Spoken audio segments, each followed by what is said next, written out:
បាទអញ្ចឹងបើកម្មវិធី notebook LM ហ្នឹងលោកគ្រូអ្នកគ្រូចុចបើក browser ថ្មីមួយមកបាទអញ្ចឹងដល់ពេលបើកហើយលោកគ្រូអ្នកគ្រូ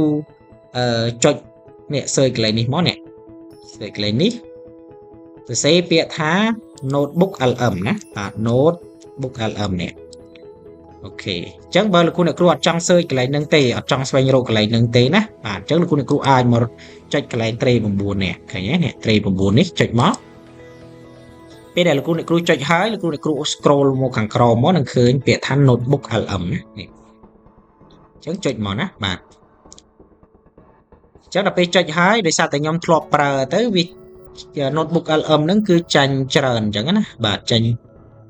ច្រើនអញ្ចឹងសូមឲ្យលោកគ្រូអ្នកគ្រូជ្រើសរើសកន្លែង new create new នេះក៏បានឬក៏ចុច